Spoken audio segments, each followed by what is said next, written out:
Bismillahirrahmanirrahim. Assalamualaikum warahmatullahi wabarakatuh.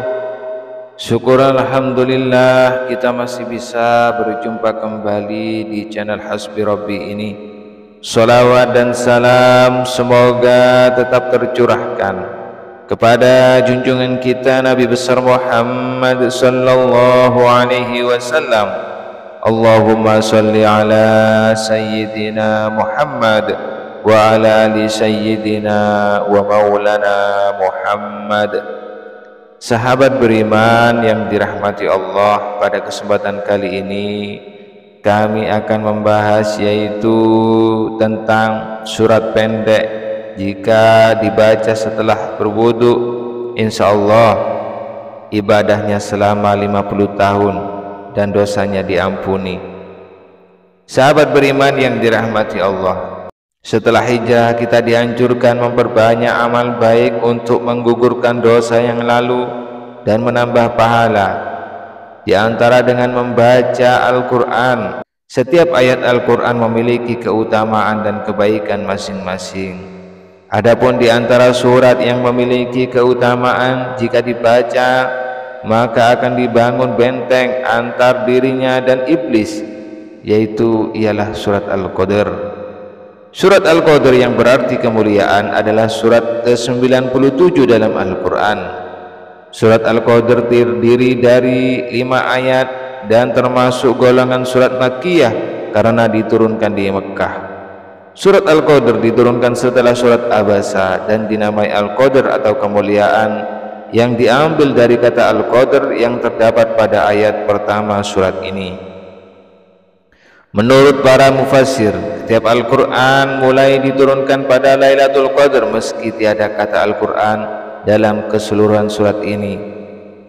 Pada ayat keempat dikatakan bahwa dalam Lailatul Qadr para malaikat beserta Al-Ruh hadir ke dunia untuk mengatur berbagai urusan. Penentuan kapan terjadinya Lailatul Qadr di bulan Ramadan masih sering diperselisihkan oleh berbagai mazhab. Sahabat beriman yang dirahmati Allah, berikut adalah bacaan surat Al-Qadr beserta artinya. Bismillahirrahmanirrahim. Inna anzalnahu fi Lailatul Qadr wa ma adraka ma Lailatul Qadr. Lailatul Qadri khairum min alfi syahr. Tanazzalul malaikatu warruhu fiha bi'idzni rabbihim min kulli amr. Salamun hiya hatta matla'il fajr. Sahabat beriman yang dirahmati Allah, baca surat pendek ini setelah berwudu disebutkan bahwa setara ibadahnya selama 50 tahun. Barang siapa membaca surat Al-Qadr, pahalanya sama dengan yang berpuasa di bulan Ramadan dan menghidupkan malam Al-Qadar. Dari tafsir Nur As-Saqalain. Kemudian beberapa keutamaan. Yang pertama, Rasulullah sallallahu alaihi wasallam bersabda yang bermaksud barang siapa membaca surat Al-Qadr 1 kali selepas berwudu, Allah Subhanahu wa taala memberi pahalanya untuknya seperti ibadah selama 50 tahun. Sekiranya ia membaca 2 kali, pahalanya ialah seperti pahala yang diberi kepada Nabi Ibrahim dan Nabi Musa alaihissalam. Sekiranya ia membaca 3 kali, ganjarannya ialah dibuka pintu-pintu surga dan boleh memilih pintu yang mana ingin masuk dan tanpa dihisab dan diazab. Kemudian yang kedua dari Imam Muhammad Al-Bakir berkata, tidak ada seorang pun hamba yang membaca surat Al-Qadr 7 kali sesudah solat subuh kecuali para malaikat bersolawat kepadanya 70 solawat dan mencurahkan rahmat kepadanya 70 rahmat. Yang ketiga, untuk memohon suatu hajat kepada Allah, bacalah 141 kali dan berdoa.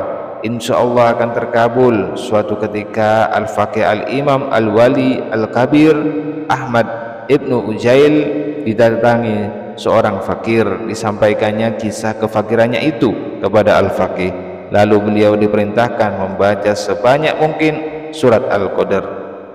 Yang keempat, dari Imam Ja'far As-Shadiq berkata, barang siapa membaca surat Al-Qadr dalam salat-salat fardunya, malaikat memanggilnya, wahai hamba Allah, Allah telah mengampuni dosamu yang lalu, maka mulailah amalmu yang baru.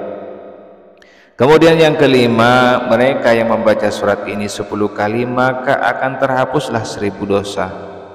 Sahabat beriman yang dirahmati Allah, mudah-mudahan kita bisa istiqomah dalam mengamalkannya, dan mudah-mudahan kita mendapat syafaat dan rahmat dari Allah Subhanahu wa Ta'ala. Sahabat beriman yang dirahmati Allah, demikianlah yang dapat kami sampaikan pada kesempatan kali ini. Semoga video ini bermanfaat. Akhirul kalam, wassalamualaikum warahmatullahi wabarakatuh.